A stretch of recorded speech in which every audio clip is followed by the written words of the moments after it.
7 सितंबर 1974 को कादियानियों को गैर मुस्लिम अक़लियत करार दिया। 5 सितंबर 1974 को हज़रत मौलाना शाह नूरानी अल्लाह उनकी कब्र नूर से भर दे, ये आपके बादशाही मस्जिद में ख़त्म नबूवत कॉन्फ्रेंस हुई जिसमें उन्होंने बहुत बड़ा ख़िताब किया।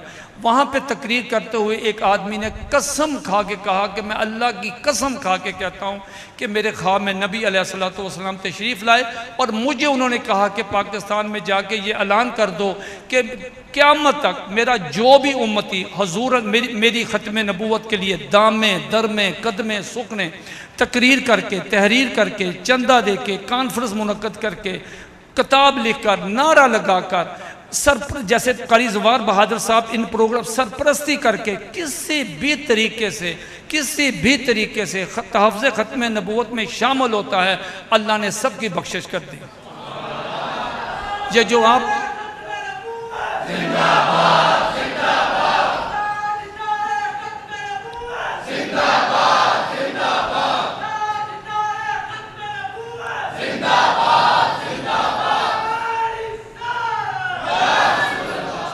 सारी दुनिया सहाबा इकराम ताबईन तबा ताबईन मुफस्सरीन मुतकल्लमीन मुशाइख़ इज़ाम औलिया इकराम मुसलमान तमाम हजरात ये कहते हैं जब नबी अलैहिस्सलातु वस्सलाम का इसमें ग्रामी आता तो क्या कहते हैं कि मेरे माँ बाप या रसूलुल्लाह सल्लल्लाहु अलैहि वसल्लम मेरे माँ बाप आप पे कुर्बान हैं। ये कहते हैं कि नहीं कहते? कहते हैं और कहना चाहिए। लेकिन एक हस्ती ऐसी है जिनको नबी अलैहिस्सलातु वस्सलाम ने इरशाद फरमाया मेरे माँ बाप तुम पे कुर्बान हो। वो कौन है?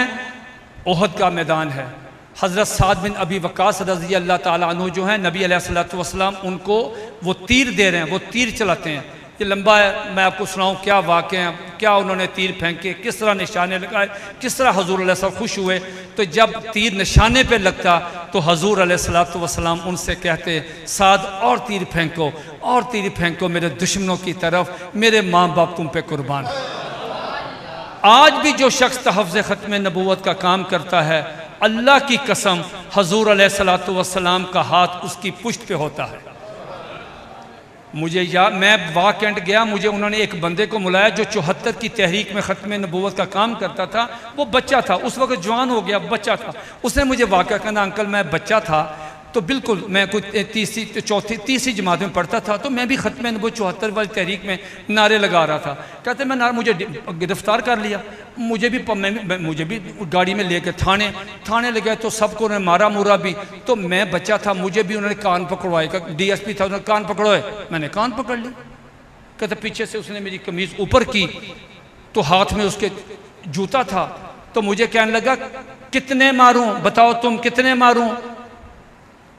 तो कहता अंकल मुझे पता नहीं चला मेरे मुंह से क्या निकला।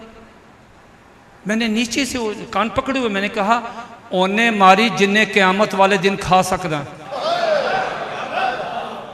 कहता वो DSP के हाथ से जूता गिर गया, रोने लगा, उसके पाँव चूमे, हाथ चूमे, उसका माथा चूमा, माफिया मांग के माफिया उसको पकड़ गाड़ी में बिठाया, रास्ते से खिलौने ले, मिठाई ली, फ्रूट लिया, उसके माँ बाप के घर गया, माँ बाप से माफिया बाप के पाँव पड़ गया कि अल्लाह के वास्ते बच्चे से माफ़ी।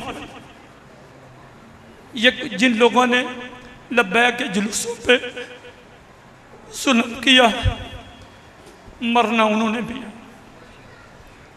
कोई ऐसा जुर्म नहीं था कि तुम 36 बच्चे मार दिए। को हद होती, कोई हीरोइन का केस था, कुछ ज़ना का केस था। एक अदालत वो लगनी, तुम्हें आना पड़ेगा अल्लाह की अदालत। तुम नबी अलैहिस्सलातु वस्सलाम को क्या मुंह दिखाओ, जुर्म तो बताओ कि जुर्म क्या है। लब्बैक कहने पे गोलियां मार दी। पता चलेगा हम लवारिस नहीं है, बिल्कुल लवारिस नहीं है। हमारा तुम्हारा मुकाबला क़यामत वाले दिन हो, हम देखेंगे। एक हमारी FIR होगी इंशाअल्लाह ताला।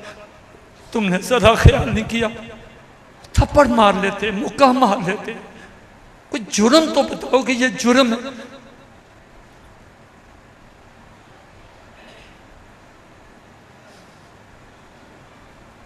इब्राहीम अलैहिस्सलाम को आग में फेंका, कहाँ तक उसके शोले जा रहे थे, मीलों मीलों आग थी, आसमान के शोलों तक जा रहे थे, आसमान को तो छू रहे थे। एक बुलबुल, छोटी सी बुलबुल दूर से दरिया से एक कतरा पानी का लेके ऊपर से नीचे फेंकती थी। किसी ने कहा तुम्हारी मत मारी गई है, इससे आग बुझती है? उसने कहा भाई बुझे या ना बुझे, मैंने हक के वफादारी अदा करना है, ना बुझे